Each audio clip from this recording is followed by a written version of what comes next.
இந்த ரிஷபராசி அப்படின்னு சொல்லும் பொழுது நீங்க யாரையும் ஏமாற்றாமல் வாழ்ந்தும் ஏன் கஷ்டப்படுறீங்க? என்னைக்காவது யோசிச்சிருக்கீங்களா? உழைத்தும் பணம் கையில் நிற்கவில்லையா? கஷ்டப்படுற சாணியர்னா முளைச்சாரு. கர்மா சத்தம் போடாது, ஆனால் ஒரு நாளும் கர்மாவின் கணக்கு தவறாது. பணம் இருந்தால் எல்லாம் முடியும்னு நினைக்க கூடாது. யோசிச்சுப்பார், இந்த ஒரு விஷயத்த ஞாபகம் வச்சுக்கோ. ஏற்கனவே உறவுகளை இழந்துட்டேன், உன்னுடைய பிடிவாதத்தினால் இன்னும் நெருங்கிய உறவுகளை இழந்து விடாது.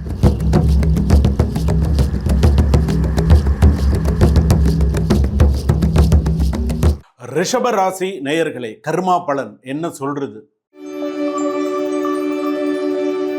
பொதுவா ஒவ்வொரு ராசிக்கும் ஒவ்வொரு விஷயங்கள் உண்டு. கிருத்திக நட்சத்திரம் ரிஷப ராசி, ரோஹிணி நட்சத்திரம் ரிஷப ராசி, மிருக சீரிஷ நட்சத்திரம் ரிஷப ராசி.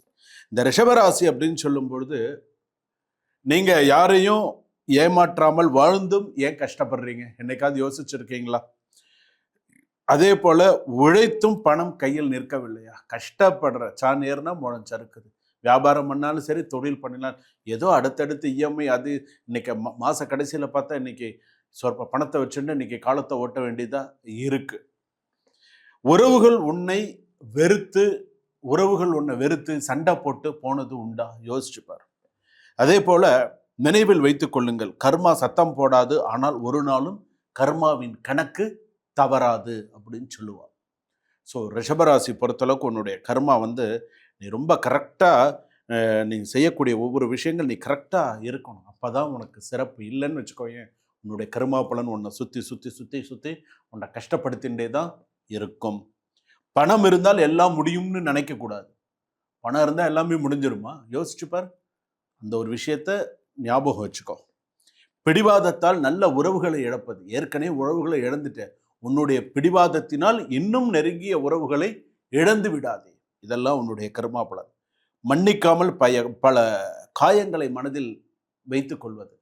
அதாவது என்னைக்குமே வாழ்க்கையில் ஒரு விஷயம் வச்சுக்கோங்க, மறப்போம் மன்னிப்போம். சில விஷயங்களை மறக்காம அப்படியே மனசுலேயே வச்சுட்டு, நான் எதுக்கு இவனை இது பண்ணணும், இவன் எதுக்கு வீட்டு வாசலுக்கு வரணும், இவன் எதுக்கு அதை பண்ணணும், அவன் எதுக்கு இந்த மாதிரியான விஷயங்கள் இருக்கக்கூடாது. ஸோ இதெல்லாம் ஞாபகம் வச்சுக்கோ. அன்பை உரிமையாக மாற்றி மற்றவர்களுக்கு கட்டுப்படுத்த முயல்வது, மற்றவர்கள் துயரத்தை அறிந்தும் அமைதியாக இருப்பது. உன்னோட சொந்தக்காரனோ யாரோ ஒருத்தர் அவன் கஷ்டப்படுறான்னு தெரியுதில்ல, உங்ககிட்ட நிற்கிறான், உங்ககிட்ட ஏதாவது கஷ்டப்படுறான்னு தெரிஞ்சு நீ எதுவும் செய்யாமல் இருந்தேன்னு வச்சுக்கோங்க, அவன் உனக்கு செஞ்சிருப்பான் ஒரு டைமில். இப்போ நீ செய்யாமல் இருந்தால் அதுவும் உன்னுடைய ஒரு கர்மா பலன். தேவையில்லாத பேராசையால் எடுத்த முடிவு தவறானது. இறைவன் கொடுத்த வாய்ப்புகளுக்கு நன்றி மறப்பது. இதெல்லாம் இருக்கு. ரிஷபராசி பொறுத்தளவுக்கு நான் சில விஷயம் சொல்லவா, இன்னைக்கு நான் செய்யறது தான் சரி அப்படின்னு சொல்லி சில விஷயங்கள்லாம் இருக்கீங்க. ஸ்திரமாக செய்கிறீங்க, ஸ்டாண்டர்டாக இருக்கணும், நிறைய நல்ல விஷயங்கள்லாம் இருக்குது. ஆனால் இன்றைக்கும் நீங்கள் சில விஷயத்துலலாம் நிறைய கோட்டை விட்டுருக்கீங்க. நிறைய விஷயத்தில், அதாவது அகலக்கால் வச்சு இன்றைக்கும் சொல் பேச்சு கேட்காமல் இன்றைக்கும் நிறையா பேர் மனம் மருந்தின்னு இருக்கீங்க.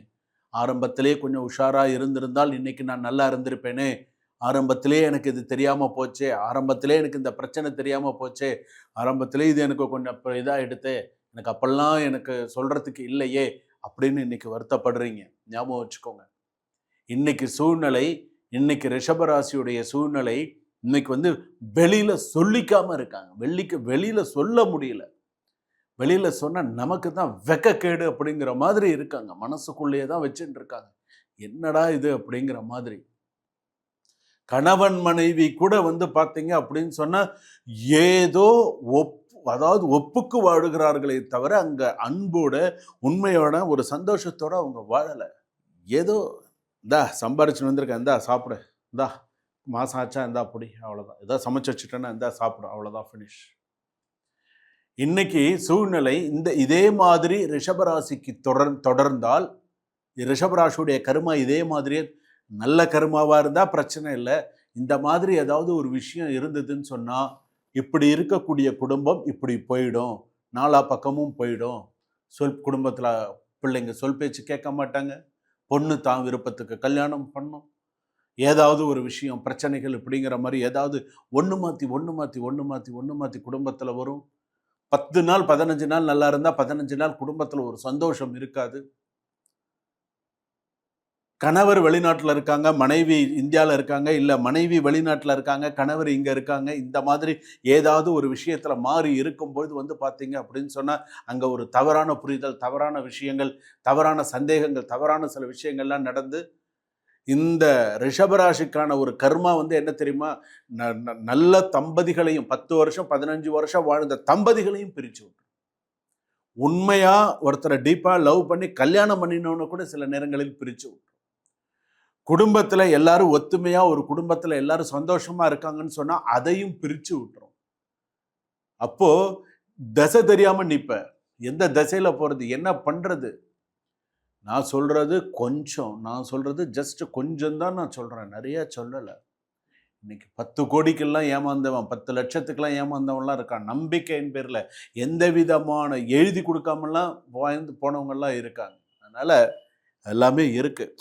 வில்வம் குளம் அப்படின்னு ஒரு ஊர் இருக்கு, நெட்ல சர்ச் பண்ணிக்கோங்க. வில்வம் குளம், வில்வம் குளம், வில்வங்க குளமா சொல்லுவாங்க, அது வில்வ குளம் அப்படின்னு சொல்லுவாங்க. அக்ஷயபுரீஸ்வரர் கோவில் அப்படின்னு சொல்லுவாங்க. ரிஷபராசிக்கான கோவில், அங்கேயும் போகலாம். இல்லை காத்திர சுந்தரேஸ்வரர் கோவில்னு சொல்லுவாங்க, இந்த கோவிலுக்கும் போகலாம். இது காத்திர சுந்தரேஸ்வரர் அநேகமாக மயிலாடுதுறையில் இருக்குன்னு நினைக்கிறேன். இந்த வில்வங்குளம் வந்து எங்கே இருக்குங்கிறத நீங்கள் சர்ச் பண்ணிக்கோங்க. அக்ஷயபுரீஸ்வரர் கோவிலுக்கு நேரம் கிடைக்கும் போது நீங்கள் போயிட்டு வந்தீங்கன்னு சொன்னால் உன்னுடைய கர்மா பலன் தீரும், உன்னுடைய சில விஷயங்கள் போகும். நல்ல நாளில் கர்மா பலன்லாம் தீரணும்னா நீ வளர்பிறை பார்த்து, இதெல்லாம் தேய்பிறை போகிறது, தேய்பிறையில் போயிட்டு வந்தால் கூட நல்லது தான். நல்ல நாளில் மரண யோகம் இல்லாமல், கரிநாள் இல்லாமல், நல்ல நாளில் தூய மனதோடு குளித்து அங்கே போய் என்ன செய்யணும், என்ன பண்ணணும்னு பெரியவங்களை கேட்டு அந்த இடத்துல அதுக்கு தகுந்த பூஜைகளை நீ செஞ்சுட்டு வந்த அப்படின்னு சொன்னால் மன நிறைவோடு இருப்பாய். இந்த வருஷத்துல இன்னும் நிறைய ஏமாற்றங்கள் இருக்கு, மறந்துடாத. சரியா? சுபம். இதுவரையில் நாம் பார்த்தது பொது பலன்கள் மட்டுமே. கர்மா பலன்ல 12 ராசிக்கான பொது, இந்த ராசியில் பிறந்தவர்களுக்கு இதுதான் கர்மா, இந்த கர்மாவை நீ இது பண்ணிக்கணும் அப்படிங்கிறது நம்ம பார்த்தது. ஒரு பிரச்சனைகள் இருக்கு, அதுக்கான விஷயங்கள் நம்ம பார்த்தது. மேலும் நீங்க தெரிஞ்சுக்கணும் அப்படின்னு சொன்னா உங்களுடைய சுய ஜாதகத்தை அனுப்பி கொடுத்து நீங்கள் தெரிந்து கொள்ள வேண்டும். கீழே டிஸ்கிரிப்ஷனில் நம்பர் இருக்குது, ஒரு அப்பாயின்மெண்ட் வாங்கிட்டு நீங்கள் உங்களுடைய ஜாதகத்தை பார்த்துக்கணும்.